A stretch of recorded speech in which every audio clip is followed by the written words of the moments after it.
On the surface, Winder was just another quiet Georgia town, a place where families knew each other, where schools were safe havens. But on a sunny morning in September, that illusion was shattered forever. This is the story of Colt and Colin Gray, a teenager, a father, and the deadliest school shooting in Georgia's history. This is the chilling account of what happened in the Apalachee High School, the morning of tragedy. The school came to life like any other day on September 4th, 2024. Students were laughing in the hallways and chatting about homework. Maybe some were discussing the newest school gossip. Teachers were also occupied in their classrooms, writing notes on whiteboards or finalizing lessons. That morning at school was as ordinary as any other day. It was a routine that everyone had come to expect. Nobody would have guessed a tragedy was waiting in the wings, ready to unfold that day. By the end of the school day, nothing would be the same again. Among all the students who had walked through those doors that morning, there was one who wasn't there to learn. His name was Colt Gray. At just 14 years old, he carried something far heavier than the books and notebooks in his bag. He carried intentions that no one had suspected, and a weapon that no one should have allowed him to own. Wrapped in white poster board was an AR-15 style rifle. The same rifle his father, Colin Gray, had gifted him for Christmas. Confusion, delays, and the deadly mistake. Marcy Gray, the mother of Colt Gray, issued a chilling warning to Apalachee High School just 30 minutes before the chilling events we are about to talk about unfolded. Marcy called the school counselor at 9:50 a.m., describing an extreme emergency involving her son and urging them to find him immediately.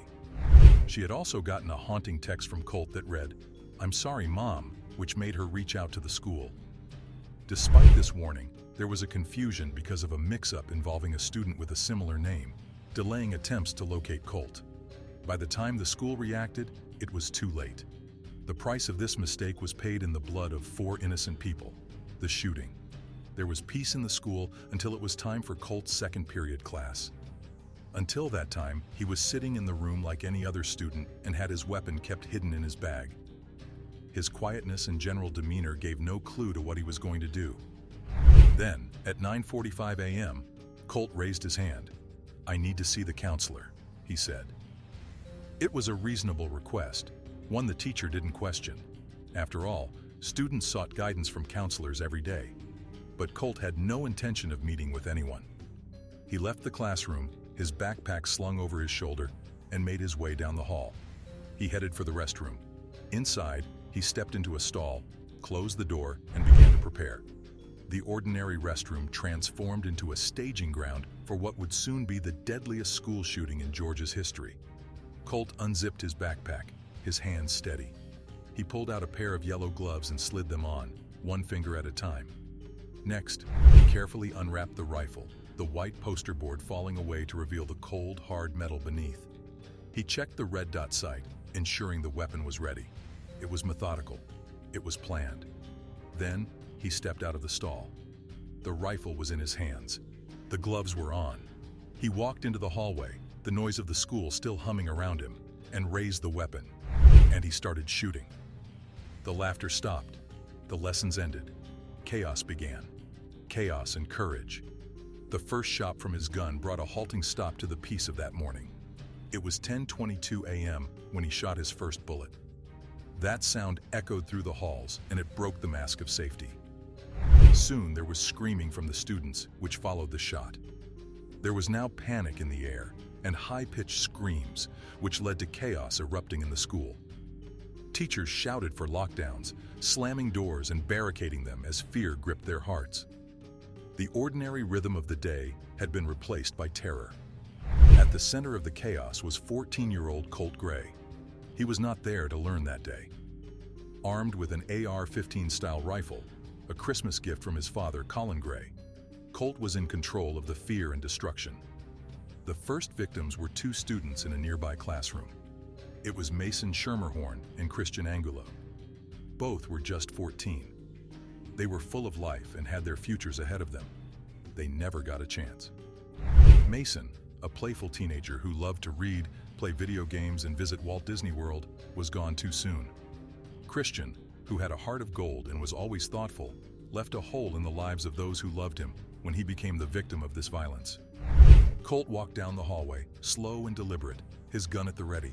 He came to math teacher Richard Aspinwall, 39, who had stepped out into the hallway to see what was going on. The bullet hit him before he could even react. He fell to the ground, blood spreading beneath him. He tried to crawl to safety, inching toward a classroom door. He didn't make it. A good teacher and a loving father, Richard's last moments were brave as he tried to protect his students even as his life slipped away. Further down the hall, another teacher was in Colt's path. Christina Iremi, 53, math teacher, had positioned herself in the doorway of her classroom, her arms outstretched to shield her students. She wasn't thinking about herself. All she was thinking about was the scared kids hiding behind desks. She didn't move, didn't flinch, even as Colt raised his rifle. She was shot where she stood.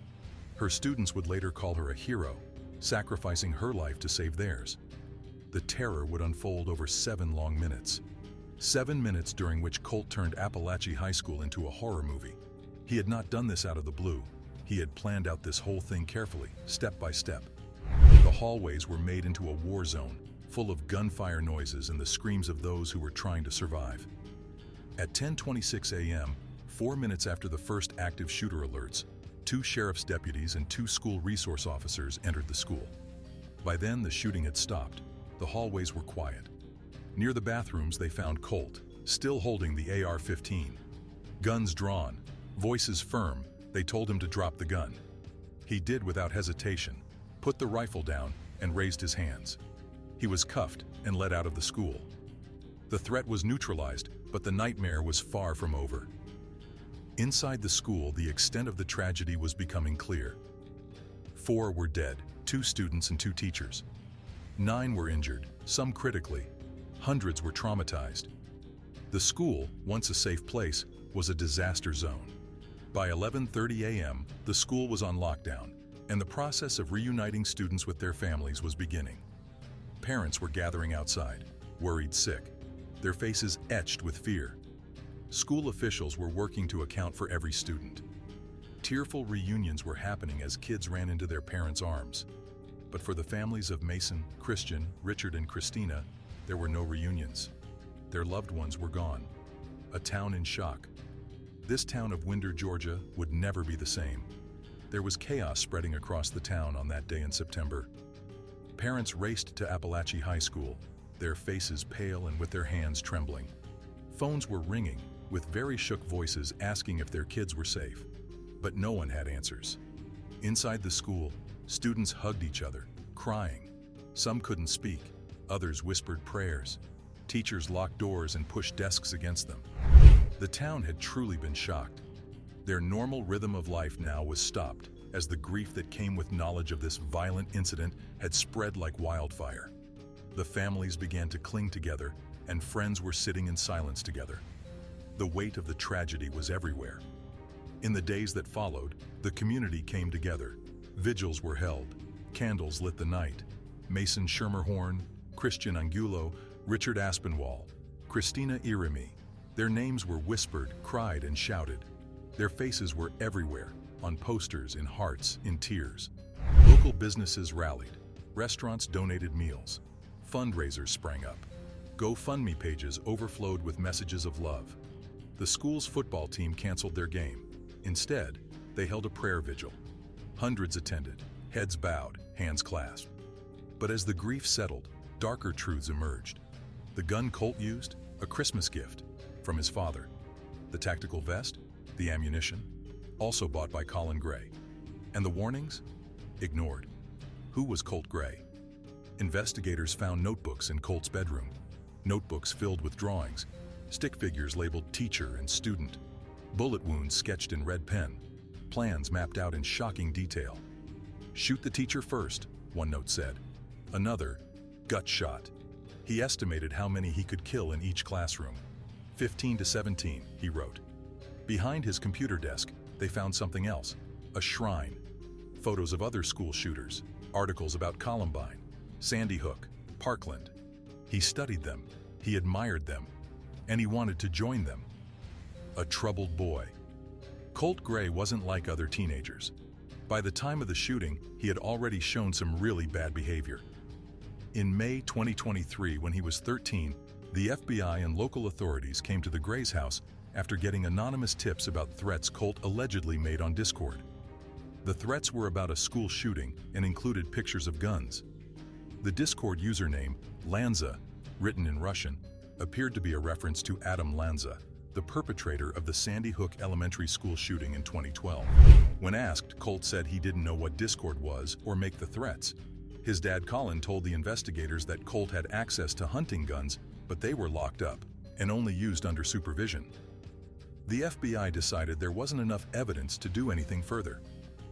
At the time, there was no probable cause for an arrest or any additional law enforcement action, they later said. When questioned, Colt denied knowing anything about Discord or making the threats. His father, Colin, assured investigators that while Colt had access to hunting guns, they were kept locked up and only used under supervision. The FBI concluded there was insufficient evidence to take further action. At the time, there was no probable cause for an arrest or any additional law enforcement action, they later stated. But the warning signs didn't stop there. In August 2024, Colt's grandmother noted his growing fascination with Nicholas Cruz, the Parkland shooter. That same month, Colt's maternal aunt and grandmother communicated their concerns to other family members, reporting that Colt was having homicidal and suicidal thoughts. He shouldn't have a gun, they warned. Plans were made for Colt to start therapy, but his first appointment was missed. On the day of the session, Colt's grandmother was injured and couldn't accompany him. Despite her pleas for him to go without her, neither of his parents followed through, and the session never happened. Another opportunity to intervene was lost. Years of neglect and abuse. Colt Gray's home life was chaotic, neglected, and abused. Court records and testimony from family members showed a pattern of dysfunction that went on for years and involved multiple interactions with Georgia's child welfare system, law enforcement, and school districts. Many warnings were missed and opportunities to intervene were ignored. Colt was enrolled in middle school for the 2023 to 2024 school year, but didn't attend one day of school. Georgia law requires intervention for long-term truancy, but it's unclear if Colt's case was addressed. He was allowed to start 9th grade at Apalachee High School in the fall of 2024. Colt's attendance at school was spotty at best. When he did attend, he would have severe panic attacks because he was convinced the teachers were talking about him. For 3 years before the Apalachee High School shooting, Colt's family had contact with child welfare workers, law enforcement, and school systems. Concerns about Colt were reported multiple times but often went unaddressed. The Georgia Department of Family and Children Services, DFCS, visited Colt's home once but didn't fix the problem. In September 2021, Colt's maternal grandmother reported to DFCS that Colt's mother had hit him multiple times in one incident. Colt was placed with his paternal grandmother while his mother was drug tested. But Colt's aunt offered further evidence that the incident wasn't being investigated properly and it was dismissed. Mandatory reports to local police, required by Georgia law, were never filed. In October 2022, Colt and his sister were forced out of their home after an altercation with their mother. A neighbor who witnessed the incident reported it to child welfare authorities, but nothing was done. In the fall of 2023, Colt moved back in with his mother, who by then admitted to using methamphetamine. After she failed a drug test, Colt and his siblings were sent to live with their father, Colin Gray, in Bethlehem, Georgia. Colt's mom's behavior got worse in November 2023. She taped her own mom to a chair and threatened to kill Colt and Colin. This was reported to the police, but no charges were filed for the threat. A few days later, Colt's mom was arrested in a Walmart parking lot, where the police found her car full of suicide notes, a shrine to violence. Colt's obsession with school shooters wasn't just verbal. Investigators later found a disturbing shrine in his room. Behind his computer desk, Colt had taped up pictures and newspaper clippings of school shooters and their perpetrators. One of the pictures was of Nicholas Cruz, one of the most infamous school shooters in American history. This wasn't the only sign of Colt's mindset. In his notebooks, investigators found detailed plans for the attack at Apalachee High School. He had drawn maps of the school, labeled targets, and calculated how many people he could kill in certain areas. Next to a hallway on one map, he wrote, thinking 3 to 4 people killed, injured 4 to 5. His planning was so detailed it was horrifying. Just a week before the attack, the family had called the school about Colt's mental health and his homicidal and suicidal thoughts. Marcy's dad, Charles Polhamus, later said Colt had been talking about a school shooting. As the family was reeling, Marcy said, "I am so sorry, and can't even fathom the pain the families are going through." The weight of her warning went unheeded. The father's role. Colin Gray, 54, was a dad who thought introducing Colt to guns would teach him responsibility, keep him focused, and keep him out of trouble. Whether that was actually his intention is unclear, but the facts here are that he bought Colt hunting rifles, accessories, and eventually a semi-automatic AR-15 style rifle, the same rifle Colt used during the shooting. It was a Christmas gift. But this wasn't about hunting. This was something much darker. Colt's mom had seen the signs. She had begged Colin to lock up the guns. "You don't know what he's capable of," she told him over and over. She saw Colt's fascination with school shootings, his obsession with shooters like Nicholas Cruz and Adam Lanza. She noticed his panic attacks and the violent jokes he made. Colt even asked for tactical vests and laser sights to complete what he jokingly called his school shooter outfit. Colin dismissed her concerns. "He loves to hunt," he told investigators. "I thought it would help him." It didn't. Instead, the guns and accessories became tools for Colt's destruction. The years leading up to the Apalachee High School shooting revealed systemic failures to address Colt's mental health, abusive home life, and troubling behavior. Multiple agencies and individuals encountered warning signs, but the response was fragmented and ineffective. By the time Colt walked into Apalachee High School on September 4, 2024, the opportunity to intervene had long passed. The charges against Colt were swift. He was indicted on 55 charges, including 4 counts of felony murder and multiple counts of aggravated assault and cruelty to children. But this case was different, because it wasn't just Colt who faced justice. For the first time in Georgia's history, the parent of a school shooter was charged too. Colin Gray was charged with 29 charges, including second-degree murder, involuntary manslaughter, and second-degree cruelty to children. Prosecutors argued that by purchasing the AR-15 for his son, despite clear warning signs, Colin bore significant responsibility for the tragedy. The evidence against Colin was damning.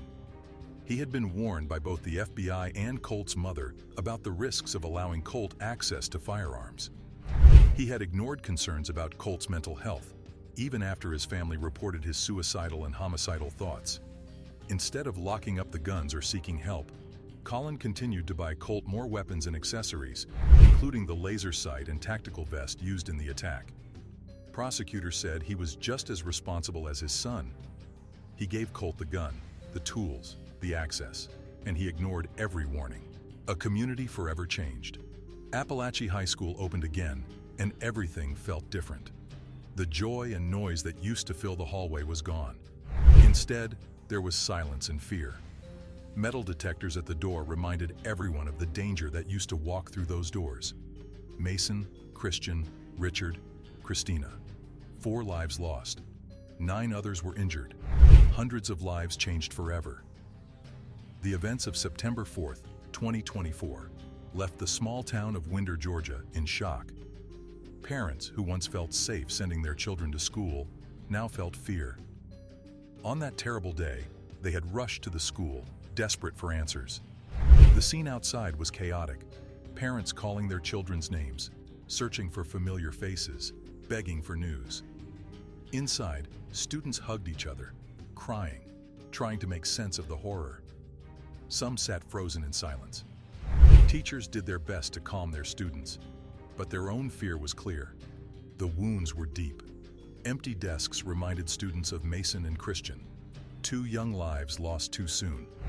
The hallways felt heavy without the presence of teachers Richard Aspinwall and Christina Irami, who had bravely protected their students. The school had lost more than people. It had lost its sense of safety. The town tried to heal. Vigils were held. People gathered at night, holding candles, whispering prayers, and sharing stories about the victims. Flowers and notes were left outside the school, creating a quiet place to remember the lives taken. Tears were shed, but anger also grew. How could this happen? People asked. Why wasn't it stopped? The questions pointed to failures. failures to act, failures to protect. The gun Colt used was a Christmas gift from his father. The warnings about Colt's behavior had been ignored. The community demanded answers and change. Georgia State Senator Emanuel Jones stepped forward with new ideas. He suggested laws to ban giving guns to minors, a 10-day waiting period for assault rifles, and tax breaks for people who bought gun safes.